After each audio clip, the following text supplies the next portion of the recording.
Shalom, selamat hari Minggu adik-adik. Kita bertemu kembali karena kita mau beribadah bersama-sama walaupun kita ibadahnya masih online.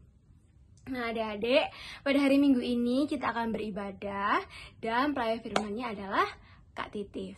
Nah adik-adik, sebelum kita mulai ibadah, kita akan menyanyikan satu lagu yaitu Matahari Bersinar Terang. 1, 2, 3. Matahari bersinar terang, burung berkicaulah senang, harum samar baklah bunga di padang, semuanya mengajak kepada kita dan memuji nama Tuhan yang esa, dan memuji nama Tuhan yang esa. Kita sudah menyanyi satu lagu. Sekarang semuanya lipat tangan, tutup mata. Kita mau berdoa. Tuhan Yesus, terima kasih Tuhan. Pada pagi hari ini kami kembali bersama-sama untuk mendengarkan firman Tuhan. Tuhan Yesus, kiranya Engkau selalu jaga dan berkati kami pada ibadah pagi hari ini, dari awal, pertengahan, hingga pada akhirnya. Dan juga Tuhan berkati untuk Kak Titif yang akan membawakan firman untuk kami semua. Kiranya Kak Titif boleh memperoleh hikmat Tuhan, supaya apa yang Kak Titif ceritakan pada kami boleh menjadi pelita dalam hidup kami. Terima kasih ya Tuhan Yesus, amin. Kita mau dengarkan firman Tuhan, tapi sebelumnya kita mau nyanyikan satu lagu, yaitu Dengar Dia Panggil Nama Saya, ya. 1, 2, 3. Dengar Dia panggil nama saya, dengar Dia panggil namamu, dengar Dia panggil nama saya, juga Dia panggil namamu. Ku jawab ya, ya, ya. Ku jawab ya, ya, ya. Ku jawab ya Tuhan, ku jawab ya Tuhan, ku jawab ya, ya, ya. Shalom, selamat pagi adik-adik. Apa kabar kalian semuanya? Kak Titif yakin adik-adik dalam keadaan sehat semua ya. Hari ini, hari Minggu, tanggal 30 Mei tahun 2021, kita akan belajar bersama-sama firman Tuhan tentang Nabi Nuh. Adik-adik ada yang ingat dengan cerita Nabi Nuh? Kak Titif ulang sedikit ya. Nabi Nuh adalah seorang yang takut akan Tuhan. Pada zaman Nabi Nuh hidup, saat itu manusia-manusia di bumi melakukan kejahatan di hadapan Tuhan. Mereka membuat Tuhan merasa sedih dan marah. Tetapi berbeda dengan Nuh dan keluarga. Nuh dan keluarga sangat takut akan Tuhan. Hingga akhirnya Tuhan memutuskan untuk menghukum seluruh umat manusia yang ada di bumi dengan suatu bencana. Tuhan memerintahkan untuk Nabi Nuh membuat sebuah bahtera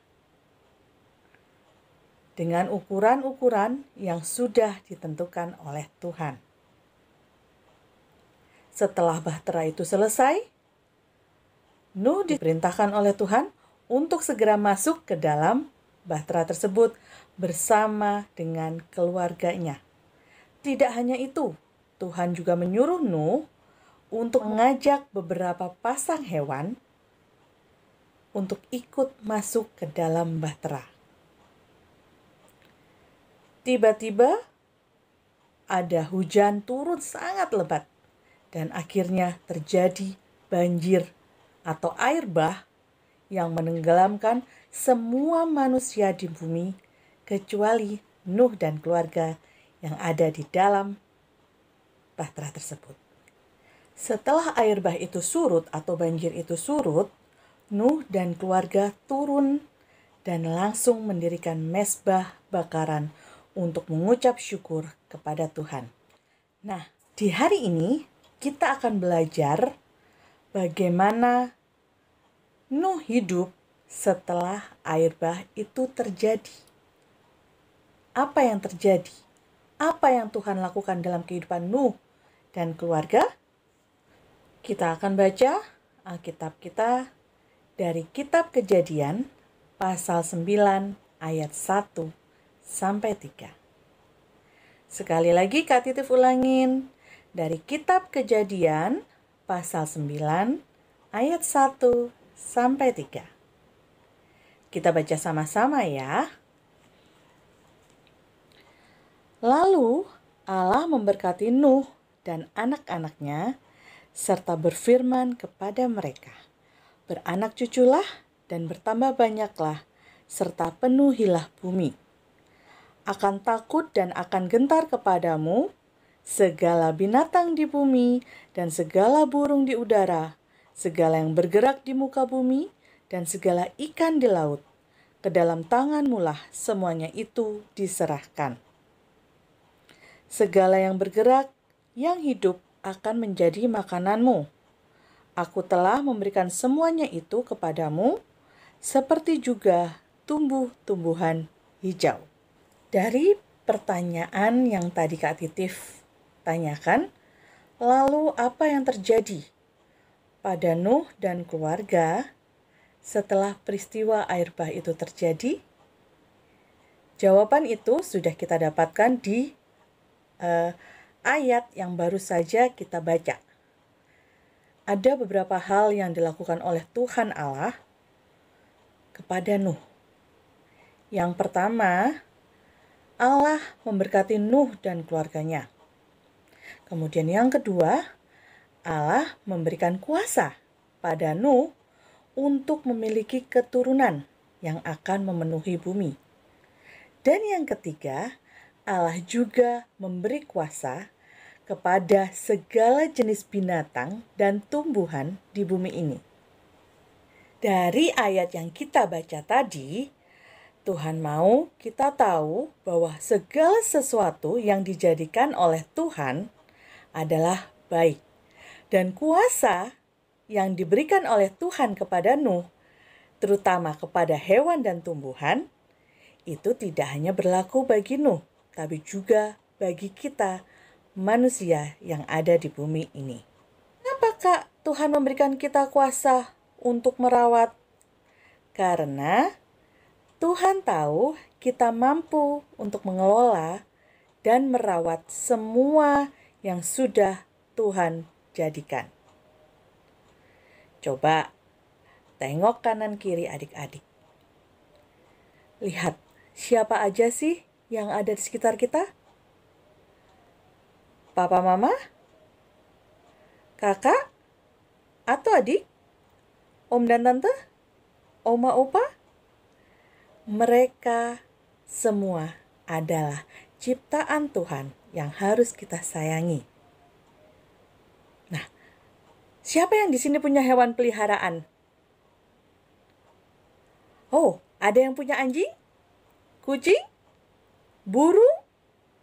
Semua itu juga adalah ciptaan Tuhan yang harus dirawat dan dipelihara. Adik-adik di rumah ada yang punya taman nggak? Nah, rumput, pohon-pohonan, kembang, itu semua juga ciptaan Tuhan. Dan itu adalah tugas kita untuk merawat agar semuanya dapat hidup dan bertumbuh dengan baik. Karena ingat, semua ciptaan Tuhan itu adalah baik. Jangan lupa ya adik-adik untuk terus bersyukur pada Tuhan karena sudah diberikan tugas, kita diberikan kuasa sebagai teman kerja Allah, yaitu untuk mengasihi orang-orang di sekitar kita dan juga merawat hewan dan tumbuhan yang bisa kita lihat. Sebelum menutup firman Tuhan pada pagi hari ini, Kak Titif mau kasih adik-adik suatu ayat hafalan. Seperti biasa, Ayat hafalannya nanti diucapkan oleh adik-adik, kemudian di video oleh mama dan papa, dan dikumpulkan melalui grup orang tua yang sudah ada ya. Baiklah, kita buka dari Mazmur pasal 136 ayat 1. Kak Titi ulangi lagi. Mazmur pasal 136 ayat 1. Kita baca sama-sama yuk. Bersyukurlah kepada Tuhan sebab Ia baik. Bahwasanya untuk selama-lamanya kasih setianya. Demikian firman Tuhan kita pada pagi hari ini. Sampai jumpa di minggu yang akan datang. Tuhan memberkati. Adik-adik, persembahannya sudah disiapkan semuanya. Nanti persembahannya dimasukkan ke celengan ayamnya masing-masing ya. Nah, kita kalau persembahannya sudah disiapkan, kita akan menyanyi Aku Bawa dan Berikan. 1, 2, 3. Aku bawa dan berikan persembahanku pada Yesus, pada Tuhan Juru Selamatku. Aku bawa dan berikan persembahanku pada Yesus, pada Tuhan Juru Selamatku. Sekarang semuanya lipat tangan, tutup mata, kita berdoa untuk persembahan kita. Mari kita berdoa. Tuhan Yesus, terima kasih Tuhan atas berkat-Mu selama seminggu untuk kami semuanya. Pada hari ini Tuhan, kami boleh memberikan persembahan kami Tuhan Yesus, supaya Tuhan persembahan ini menjadi harum Tuhan di hadapan-Mu. Dan juga kiranya persembahan ini boleh berguna bagi pembangunan gereja-Mu. Dalam nama Tuhan Yesus kami sudah berdoa. Amin.